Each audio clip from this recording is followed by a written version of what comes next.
Assalamualaikum warahmatullahi wabarakatuh. Perkenalkan, kami dari kelompok 7 Perikanan B, dan hari ini kami akan menjelaskan mengenai kualitas air dan tingkat trofik dari Danau Toba.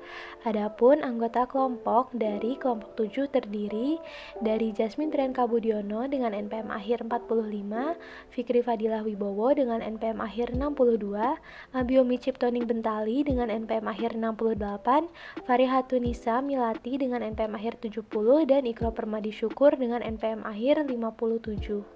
Danau Toba merupakan danau terbesar di negara Indonesia dan di kawasan Asia Tenggara. Danau ini terletak pada bagian utara dari Pegunungan Bukit Barisan di Provinsi Sumatera Utara. Berlokasi pada ketinggian 905 meter di atas permukaan laut, Danau Toba memiliki luas sebesar 1.124 km², panjang 87 km, volume air 256,2 kali 10 pangkat 9 meter kubik, dan kedalaman sebesar 445 meter.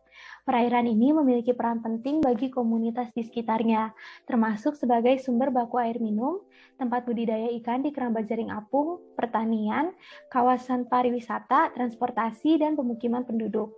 Namun, danau ini juga kerap menjadi lokasi pembuangan limbah dari industri maupun dari pemukiman sekitarnya. Limbah yang dibuang ke dalam Danau Toba mencakup limbah domestik, limbah perhotelan, sisa pakan ikan, dan limbah pariwisata. Pemanfaatan Danau Toba yang beragam membutuhkan kualitas air yang tinggi. Namun, aktivitas manusia yang terjadi di sekitarnya berpotensi untuk memberikan masukan berupa bahan organik maupun bahan anorganik dalam perairan. Bahan organik yang berada dalam perairan akan terurai dan menghasilkan unsur hara yang dapat mengubah kondisi dan dinamika dari perairan tersebut. Perubahan yang dapat terjadi karena peningkatan bahan organik dapat berupa penurunan tingkat oksigen terlarut, serta kecerahan dari perairan, dan mengubah komunitas fitoplankton yang hidup di dalamnya. Berikutnya ada status tropik perairan. Status tropik perairan dapat diindikasikan sebagai kesuburan perairan yang berhubungan sangat erat dengan kandungan klorofil fitoplankton. Semakin tinggi pasukan nutrien yang masuk ke dalam perairan, maka hal tersebut akan berakibat dalam meningkatnya kesuburan perairan. Gambaran status tropik suatu perairan dapat diperoleh salah satunya dengan menghitung konsentrasi total fosfat, konsentrasi klorofil A, serta tingkat kecerahan air. Metode lain untuk mengklasifikasikan tingkat kesuburan adalah dengan menghitung kandungan nitrat dan fosfat serta kelimpahan plankton.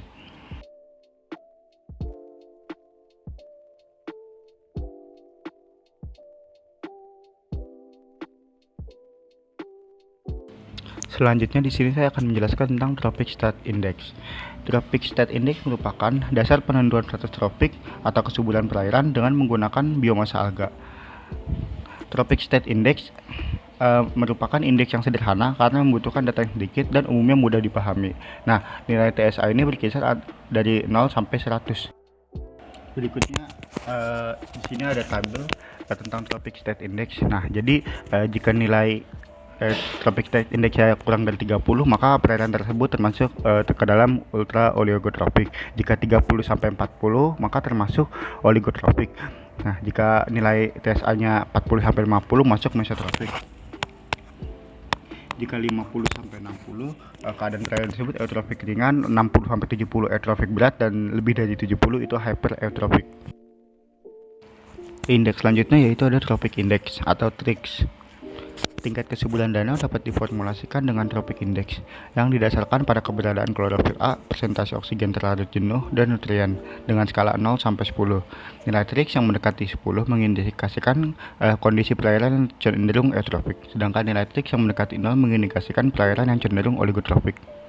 Nah, berikut ada kategori status kesuburan berdasarkan indeks TRIX. Nah, jika nilai indeks TRIX itu kurang dari 2, maka status kesuburan perairan tersebut termasuk oligotrof. Jika nilainya di antara 2 sampai 4, maka itu masuk ke mesotrof. Jika nilai TRIX-nya 4 sampai dengan 6, maka status kesuburan tersebut termasuk dalam eutrof. Nah, jika TRIX lebih dari sama dengan 6, maka status kesuburan perairan tersebut termasuk hypereutrof. Selanjutnya ada parameter yang mempengaruhi status kesuburan. Yang pertama itu ada klorofil A, yang kedua ada suhu, ketiga kecerahan, keempat pH, kelima nitrogen total, keenam nitrat, ketujuh fosfat, Ke-8 total dissolved solid atau kelaritan zat padat, dan ke-9 ada dissolved oksigen.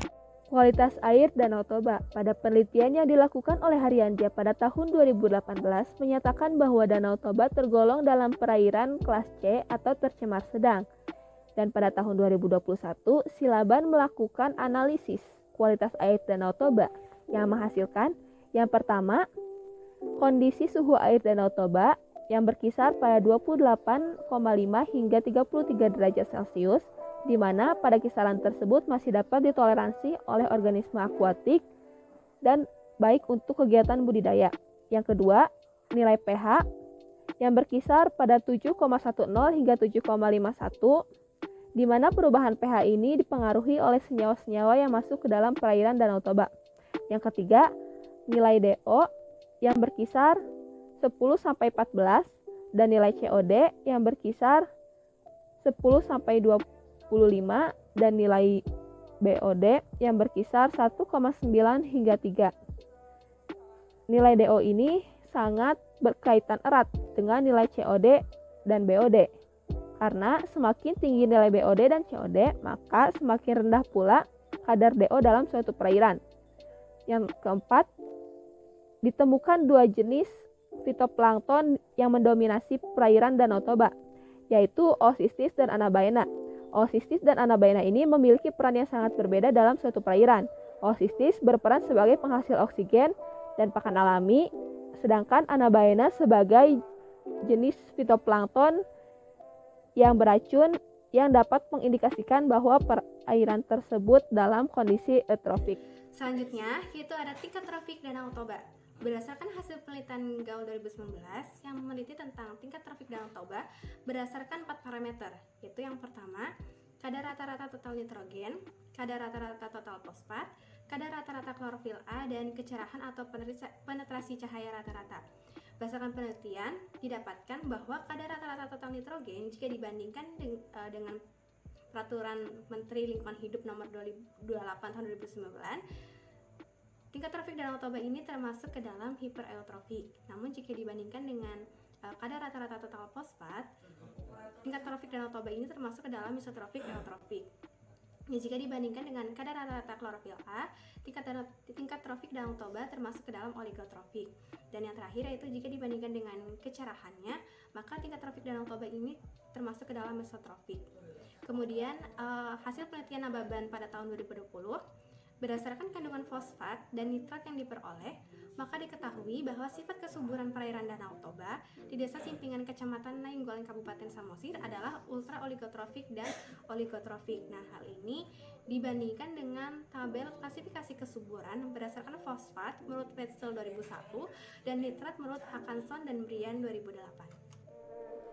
Sekian presentasi dari kelompok 7. Wassalamualaikum warahmatullahi wabarakatuh.